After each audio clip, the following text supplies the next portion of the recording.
Welcome to Venture Step Podcast, where we discuss entrepreneurship, industry trends, and the occasional book review. Today, we're taking a trip back in time to ancient Rome for a conversation with one of history's most powerful figures, Marcus Aurelius, the emperor and philosopher, left behind a treasure trove of personal writings. We will be discussing Gregory Hayes' translation of Marcus's book, Meditations. Before we dive in, I'm your host, Dalton. I've got a bit of a mix of background in programming, data science, and insurance. Offline, you can find me building my side business, running, or lost in a good book. You can listen to the podcast in video or audio format on Spotify, YouTube. If audio is more your thing, you can find the podcast on Apple Podcasts, Spotify, YouTube, or wherever it's your podcast. Today, we'll be discussing Meditations, a book not meant for publication, but for personal reflection. Meditations was Marcus Aurelius's personal journal that was discovered by historians. When I say historians, I mean way back when, not present-day historians. And it was preserved and it's been translated into many different languages. Marcus Aurelius, it was the Roman emperor from 161 to 180 AD. His reign was marked or soiled by wars and plagues, but is still considered part of the Pax Roma period, which was a period of heightened Roman power and stability and had a relatively considered peaceful time period. Unlike many emperors, Marcus Aurelius sided with Stoicism to deal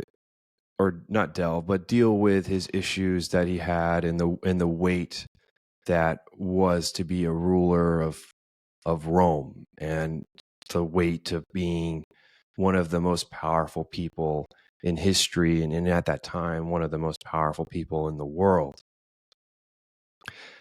And during his reign, talked about these external threats and internal social pressures that had a burden on him, and it's definitely shows in the writings and certain themes that are talked about. Why does his writings resonate with people today? I think struggle is timeless. There's a gap between centuries between when you're reading it now and when Marcus wrote those things in his journal, but they still have meaning.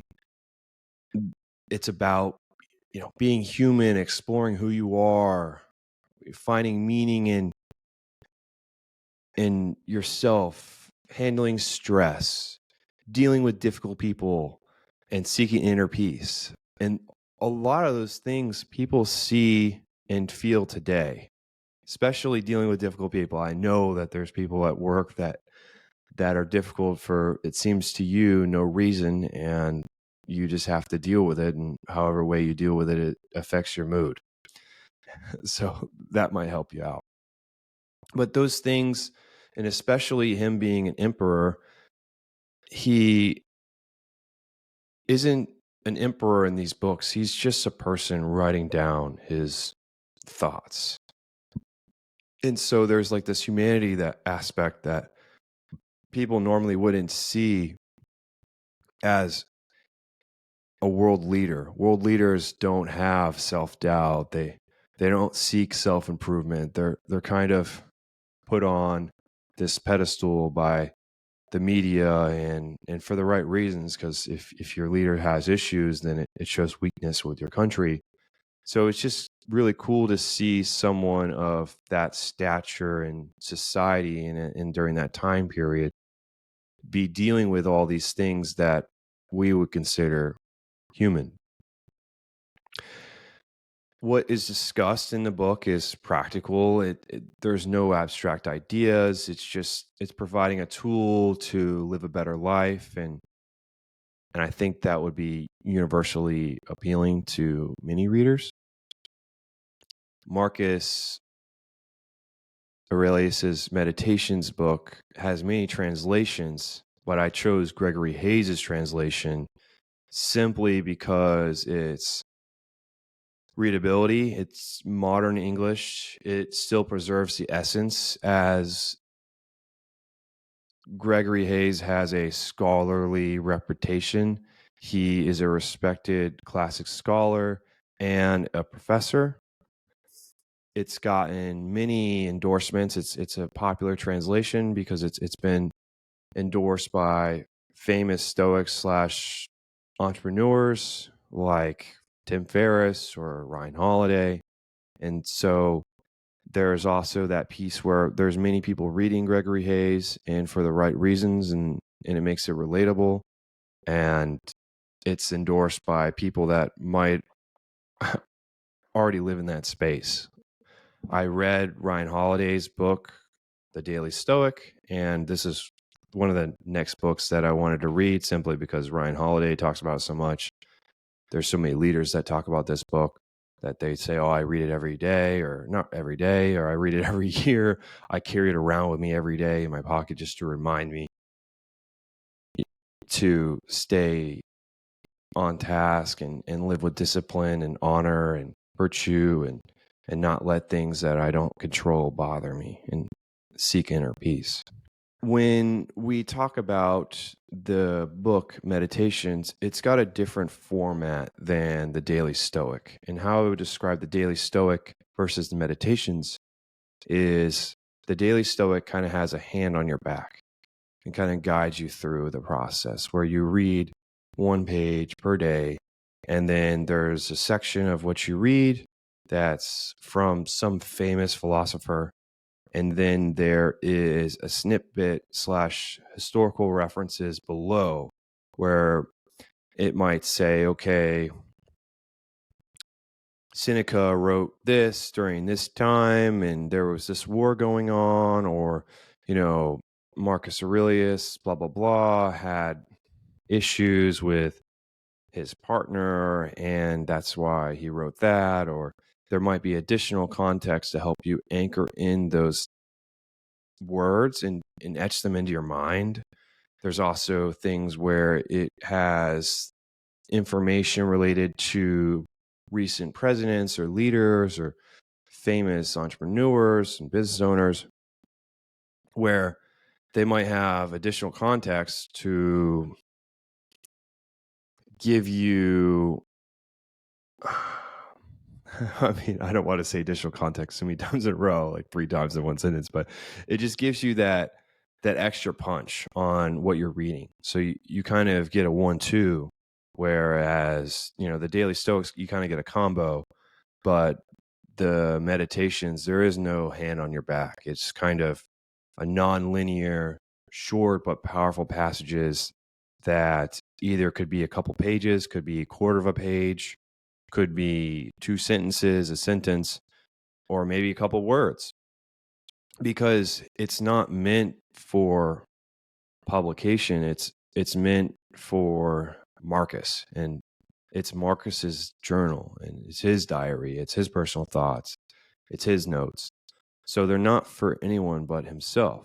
And there's a beauty in that, because some of the stuff that he writes is just, it's incredible. And obviously I'm not the only one who thinks that, because it's a famous book and well regarded. But with that in mind, it's just that there's the flow doesn't really flow as much and kind of all over the place. There is some themes to it, but they're kind of loose, as they are a grouping of notes from a journal that's really old that's translated into English. So there is there is some gaps there, and if you're expecting a page by page flow, something like that, I would think of it as more of like shorthand notes of instruction that he was given by other philosophers or famous people in his time, things that happened throughout his life, and him looking at retrospectively at X things that were going on, or having his own opinion on his previous actions, and trying to improve himself and seeking self-improvement and virtue and peace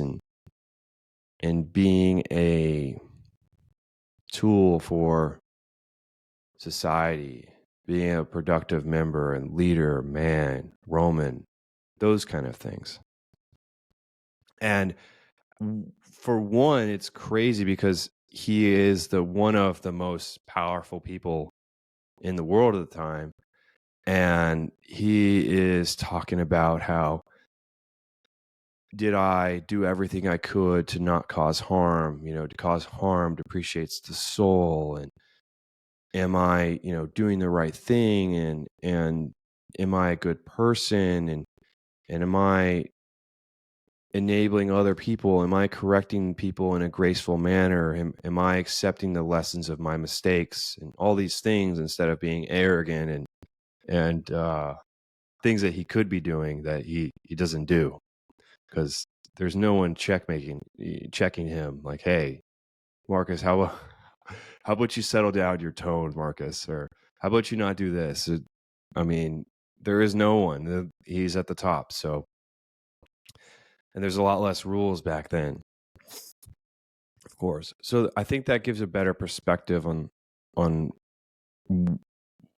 Marcus and his notes, and these are just things that he's writing down, and you might have to navigate with him while he was navigating ruling Rome. And the core themes of it is related to Stoicism. It's virtue, duty, and accepting what you can't control. That being said, I wanted to discuss a couple of quotes that I have from the book, and I'll be listing the pages and I'll read the section. There is many.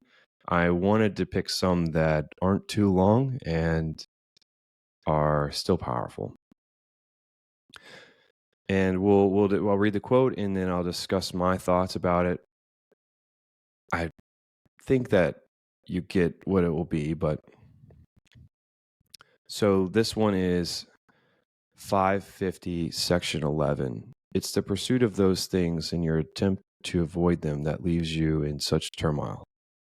And yet, there aren't seeking you out. You are the one seeking them.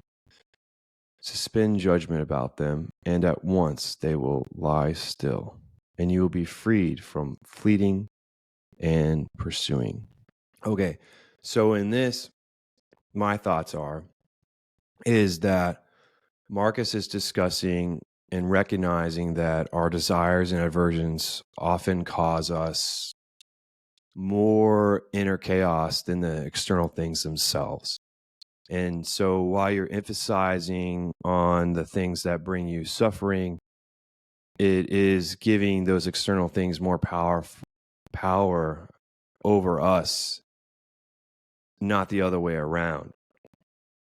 So it's kind of twofold, where you need to accept what is happening to you and deal with them in the best ways you can, but also at the same time, you don't over pursue your desires, as it's the same as avoiding your mistakes or issues or suffering that you have going on in your life currently. Beautiful passage. Page 30, section 5. This is probably one of my favorite ones, besides a famous quote that I didn't do because it's so famous, and so I thought I would do this one instead. How to act never under compulsion, out of selfishness, without forethought, with misgivings. Don't gussy up your thoughts, no surplus words or unnecessary actions. Let the spirit in you represent a man, a citizen, a Roman, a ruler. Take up his post like a soldier and patiently waiting for his recall from life, needing no oath or witness. Cheerfulness, without requiring the help or serenity supplied by others. To straighten up, to stand up straightened, to stand up straightened, not strained. Sorry about that. caught myself. So Marcus Aurelius is outlining his code of conduct for himself and emphasizing inner strength, clarity, and purpose. And he's recognizing his values that he has, or not values, but his roles that he has in society. And so in his in his life and in other people's lives. So in other people's lives, he's a man, he's a citizen of Rome, and he's also a ruler. And so he's saying, take your station in wherever station you have and fulfill it to your fullest as a good soldier would. And so he's saying, I'm going to be the best man. I'm going to be the best citizen I can be. I'm going to be the best Roman. I'm going to be an awesome ruler because that is my role that I have, and I'll be completing that role to the best of my abilities until I die. And doing so without any oath, without anyone witnessing what I'm doing. He's going to take care of what needs to be done without supervision. And that's one of the big things is do what is it like? Is do what needs to be done without anyone watching. And that's kind of what Marcus is talking about is, be cheerful without others bringing you up, be the light of the room, stand strong in your responsibilities and in your duty in society, and don't be strained by the things that give you purpose, I would say. Out of those two quotes, which quote resonated with you the most? I think that they're both phenomenal and definitely crazy thing to write in your journal. I think that's a classic for sure to just be outputting consistently in your journal.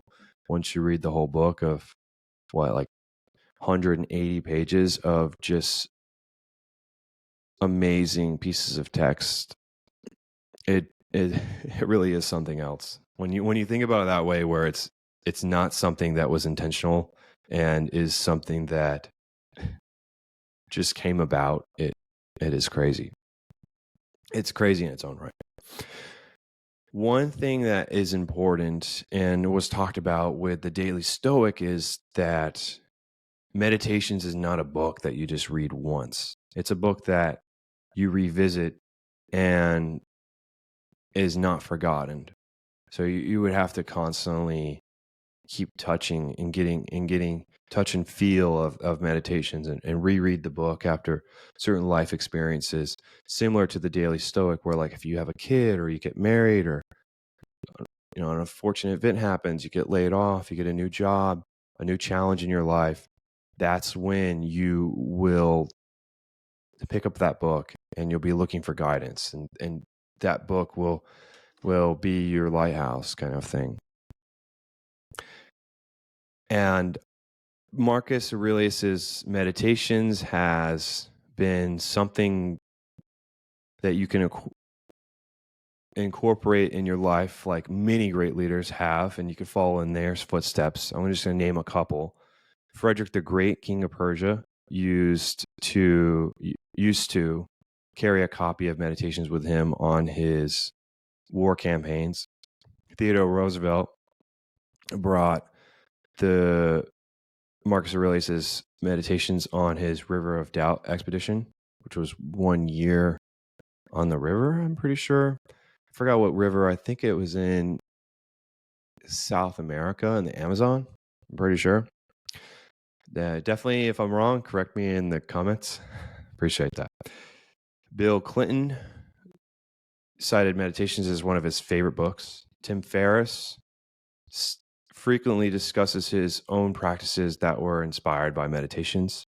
Several NFL coaches, including Bill Belichick, stated that they use Stoic ideas from Meditations to instill focus and resilience among their players. Meditations is more than just a history book. It offers a practical wisdom for anyone seeking inner peace and a meaningful life where you contribute to society, you accept things that you cannot control, and you find your inner peace with your mind. If your body is in pain, then that is your body's fault. If your soul is in pain, then that is yours. It's a quote from the book. Paraphrase, but that's from Marcus Aurelius. So I think you should pick up a copy and let Marcus Aurelius inspire you to find your inner peace, find your level of community. And if you have any favorite quotes from meditations, let me know in the comments on YouTube or Spotify. I'm pretty sure you can do comments. Let me know what your thoughts are if you've read meditations, and what should I read next. I'm thinking about reading, and I already have it on my bookshelf over there if you're watching on video, is Thinking in Bets by Annie Duke. So Annie Duke was a PhD mathematician, and then she stumbled on to poker, and so that's what I'm going to read next. And so I want to read one book related to kind of philosophy, and then one book related to business. So they're kind of balancing out. Okay, well, have a great weekend, and I appreciate you as always. I'll talk to you next week. Bye.